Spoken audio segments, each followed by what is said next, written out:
Éternel, le matin, tu entends ma voix. Le matin, je me tourne vers toi et je regarde. Bonjour bien-aimés, c'est l'heure de la prière et de la repentance en ce samedi 28 juin 2025. Prions ensemble. Seigneur mon Dieu, en ce nouveau matin, je te rends grâce. Merci pour la vie, pour le souffle, pour la lumière de ce jour. Merci pour ton amour qui me précède et m'accompagne. Je te confie cette journée encore inconnue, ces surprises comme ces épreuves, ces joies comme ces défis. Je choisis de marcher avec toi, de te faire confiance, même quand tout semble flou. Seigneur, accorde-moi un cœur attentif, des paroles pleines de douceur, un esprit de paix dans mes relations. Donne-moi la patience face aux lenteurs, la sagesse dans mes décisions. Je t'offre mes pensées, mes gestes, mon travail. Fais que tout ce que je fais te glorifie. Garde-moi de l'orgueil, du découragement, de l'oubli de toi. Ta parole déclare, Éternel, le matin, tu entends ma voix. Le matin, je me tourne vers toi et je regarde. Bien-aimé, le matin est un moment sacré. C'est l'heure du rendez-vous avec Dieu, l'instant où le cœur se dépose et où la confiance se construit. Commencer avec Dieu, c'est choisir la lumière, bien-aimé. Je crois que Dieu m'ouvre un chemin aujourd'hui. Je crois que sa main me guide et me protège. Je choisis la paix, je choisis la joie et je crois que cette journée portera du fruit. Seigneur, bénis ce jour que tu m'as donné, qu'il soit marqué par ta présence, que je sois une source d'amour et de paix autour de moi. Dans tout ce que je fais, que ton nom soit glorifié, Père Saint. C'est au nom puissant de Jésus-Christ de Nazareth que j'ai ainsi prié. Bien-aimés, soyez abondamment bénis. J'ai soif de lire la parole de Dieu, de lire et de comprendre l'histoire de David. Nous sommes bien dans le livre de 1 Samuel chapitre 20. Soyez bénis, mais bien avant, bien-aimés, nous devons accomplir notre devoir. Nous allons prier pour nos frères et sœurs qui ne sont pas encore entrés dans la bergerie. Si tu sais que tu n'as pas encore reçu le Seigneur Jésus-Christ dans ta vie comme ton sauveur personnel et ton Seigneur, je vais t'inviter à le faire. Maintenant, bien-aimé, tu vas prier après moi. Tu vas répéter cette prière après moi. Seigneur Jésus-Christ, je crois que je suis un pécheur. Je reconnais que je suis un pécheur, Seigneur. Je reconnais que je suis un pécheur et je te demande pardon pour mes péchés. Je veux devenir ton enfant. Je veux naître de nouveau, Seigneur. Je veux naître de nouveau, Seigneur. Accepte-moi tel que je suis. Lave-moi. Délivre-moi du mal, Seigneur. Je t'invite dans ma vie comme mon sauveur personnel et mon Seigneur. Accepte-moi tel que je suis, Seigneur. Viens demeurer dans mon cœur. Je t'accepte dans mon cœur comme mon sauveur personnel et mon Seigneur. Sans toi, je ne suis rien, Seigneur, et je ne peux rien faire sans toi. Prends le plein contrôle de ma vie. Prends le plein contrôle de ma vie. Baptise-moi et remplis-moi de ton Esprit Saint, Seigneur. Baptise-moi et remplis-moi de ton Esprit Saint. C'est au nom de Jésus-Christ de Nazareth que j'ai ainsi prié. Amen.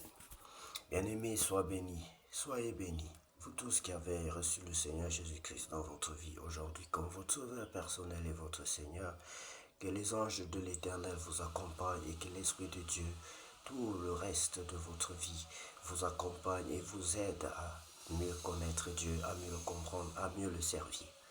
Qu'il en soit ainsi au nom de Jésus. Nous allons lire la parole de Dieu, bien-aimé. Pour grandir dans la foi, je t'exhorte de lire la parole de Dieu jour et nuit, conformément à ce qui est recommandé par l'Éternel. Lisons la parole de Dieu bien-aimé dans le livre d'un Samuel chapitre 20. David, informé par Jonathan des dispositions hostiles de Saül, David s'enfuit de Najot près de Rama. Il alla trouver Jonathan et dit: Qu'ai-je fait? Quel est mon crime? Quel est mon péché aux yeux de ton père pour qu'il en veuille à ma vie? Jonathan lui répondit: Loin de là, tu ne mourras point. Mon père ne fait aucune chose, grande ou petite, sans m'en informer. Pourquoi donc mon père me cacherait-il celle-là? Il n'en est rien. David dit encore en jurant: Ton père sait bien que j'ai trouvé grâce à tes yeux, et il aura dit que Jonathan ne le sache pas. Cela lui ferait de la peine, mais l'Éternel est vivant et ton âme est vivante. Il n'y a qu'un pas entre moi et la mort. Jonathan dit à David: Je ferai pour toi ce que tu voudras. Et David lui répondit: Voici, c'est demain la nouvelle lune et je devrais m'asseoir avec le roi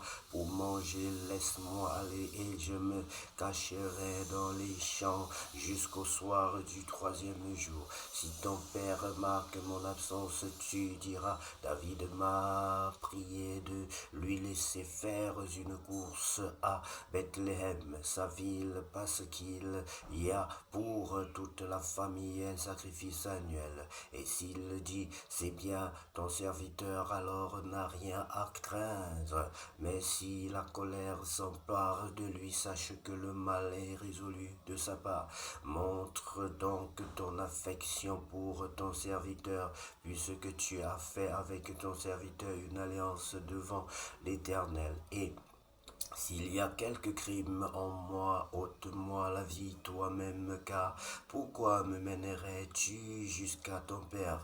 Jonathan lui dit: Loin de toi la pensée que je ne t'informerai pas si j'apprends que le mal est résolu de la part de mon père et menace de t'atteindre. Oh, David dit à Jonathan: Qui m'informera dans le cas où ton père te répondrait durement? Et Jonathan dit à David: Viens. Sortons dans les champs. Et ils sortirent tous deux dans les champs. Jonathan dit à David: Je prends à témoin l'Éternel, le Dieu d'Israël, je sonderai mon père demain ou après-demain, et dans le cas où il serait bien disposé pour David, si je n'envoie vers toi personne pour t'en informer, que l'Éternel traite Jonathan dans toute sa rigueur. Dans le cas où mon père trouverait bon de te faire du mal, je t'informerai aussi et je te laisserai partir afin que tu t'en ailles en paix, et que l'Éternel soit avec toi comme il a été avec mon père. Si je dois vivre encore, veille user envers moi de la bonté de l'Éternel, et si je meurs, ne retire jamais ta bonté envers ma maison, pas même lorsque l'Éternel retranchera chacun des ennemis de David de dessus la face de la terre. Car Jonathan a fait alliance avec la maison de David, que l'Éternel dit vengeance des ennemis de David. Oh, Jonathan protesta encore auprès de David de son affection pour lui, car il l'aimait comme son âme. Jonathan lui dit: C'est demain la nouvelle lune, on remarquera ton absence, car ta place sera vide.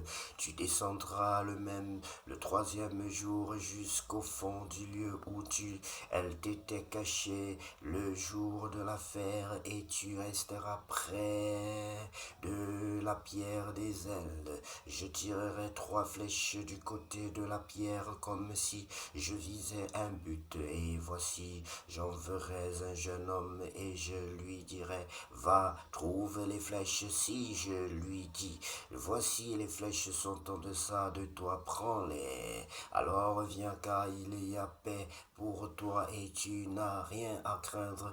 L'Éternel est vivant. Mais si je dis au jeune homme: Voici, les flèches sont au-delà de toi, alors va-t'en car l'Éternel te renvoie. L'Éternel est à jamais témoin de la parole que nous nous sommes donnés l'un à l'autre. David se cacha dans les champs, c'était la nouvelle lune, et le roi prit place au festin pour manger. Le roi s'assit comme à l'ordinaire sur son siège contre la paroi. Jonathan se leva et Abner s'assit à côté du roi. Oh, il s'assit à côté de Saül, mais la place de David resta vide. Saül ne dit rien ce jour-là, car pensa-t-il, c'est par hasard, il n'est pas pur, certainement il n'est pas pur. Le lendemain, second jour de la nouvelle lune, la place de David était encore vide, et Saül dit à Jonathan son fils, pourquoi le fils d'Isaïe? Isaïe n'a-t-il paru au repas ni hier ni aujourd'hui? Jonathan répondit à Saül, David m'a demandé la permission d'aller à Bethléem. Il a dit, bien-aimé, lorsque vous avez autour de vous des enfants qui commencent à mentir, deux fois c'est vous-même qui êtes à l'origine. Votre attitude, vous les influencez négativement, vous leur faites peur. Si vous êtes un méchant homme et qu'eux ils n'ont pas le même cœur que vous, ils ne peuvent pas marcher dans la même direction que vous.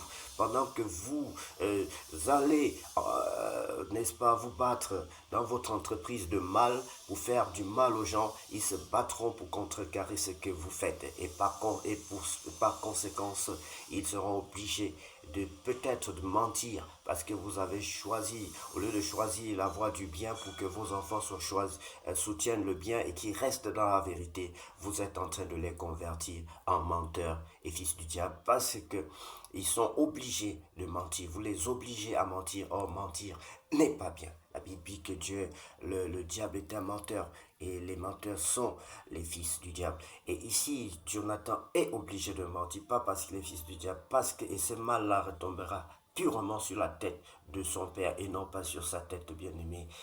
Son père l'oblige à dire des mensonges. Son père a obligé sa fille, Michal, à dire des mensonges, a dit à son père que David lui aurait demandé la permission, David lui aurait menacé, de la tuer et qu'elle a laissé partir, ainsi de suite. Et là, c'est Jonathan à son tour, c'est à Jonathan de mentir, de dire que David a demandé la permission d'aller à Bethléem. Pourquoi? Parce qu'il veut sauver David. Et qui le pousse à mentir? C'est son papa. Saint-Esprit éclaire-nous sur cette situation qui a réellement tort. Est-ce que mentir est une bonne chose? Je ne crois pas, le Saint-Esprit ne tolère pas le mensonge. Mais il y a des situations dans lesquelles on se retrouve comme Abraham, comme ces deux enfants qui mentent pour sauver une personne. Et là, le mal tombera sur la tête de ceux qui les poussent, parce qu'ils cherchent à faire du bien. Ils cherchent à tout prix à défendre, à sauver quelqu'un, bien-aimé. Mais il faut dire la vérité, même jusqu'au prix du sang, parce que Christ est la vérité. Il pouvait dire la vérité et au point, même si on allait le tuer, il fallait qu'il dise la vérité. Ou bien décider de ne rien dire. Il a dit, laisse-moi aller, je te prie, car nous avons dans la ville un sacrifice de famille et mon frère me l'a fait savoir. Si donc j'ai trouvé grâce à tes yeux, permets que j'aille en hâte voir mes frères, c'est pour cela qu'il n'est point venu à la table du roi.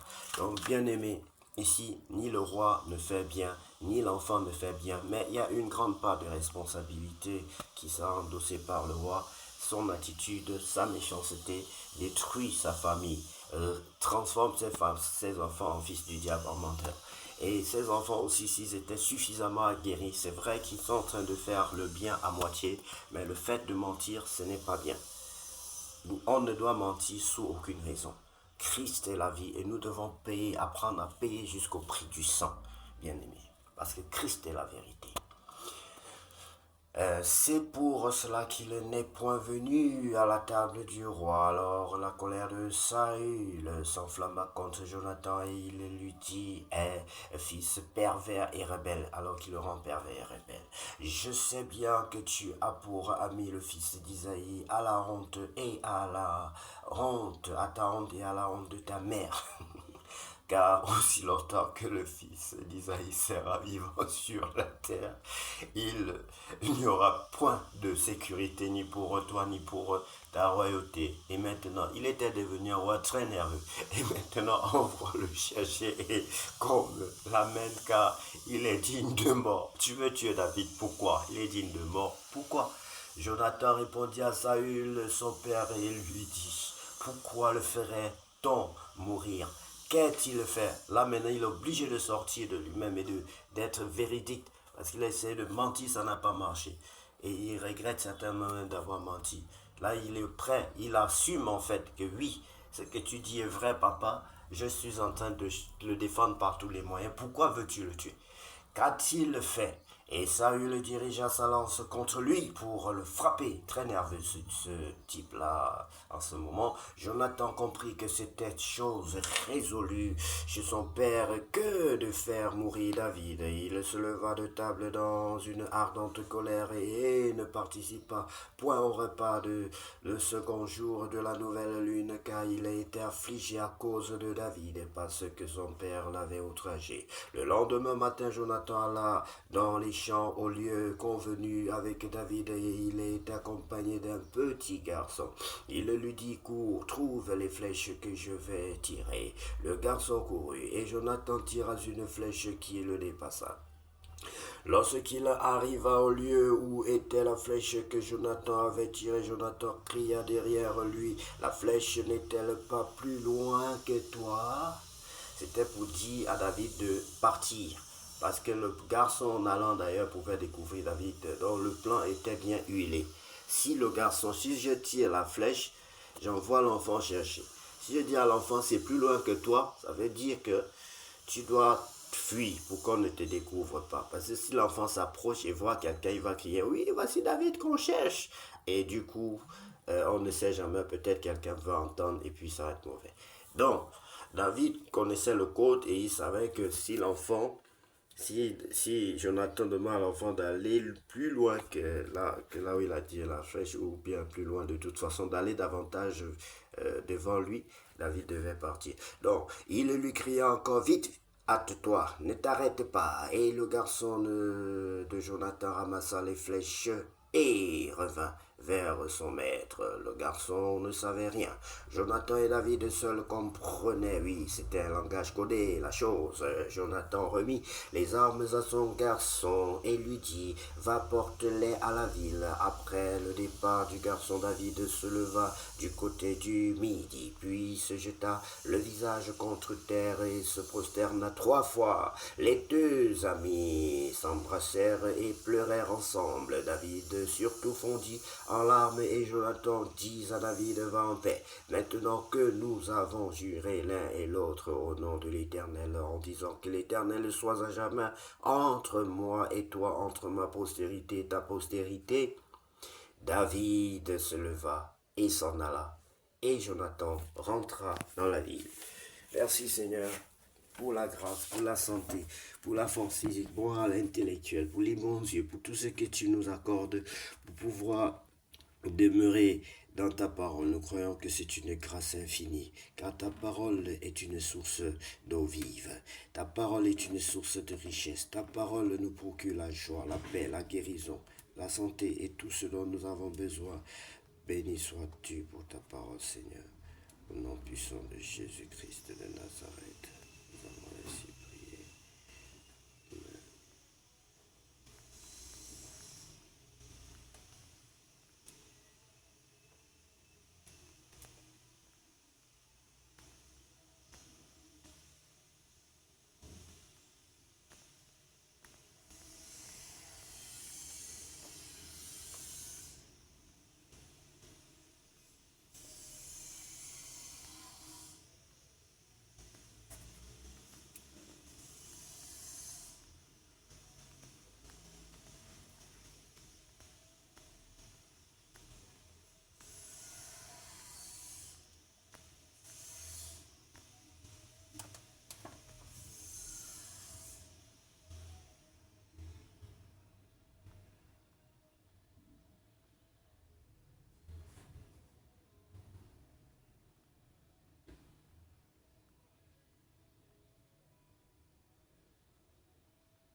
Soyez bénis, bien-aimés. Que l'Éternel soit avec vous durant toute cette journée au nom de Jésus. Amen.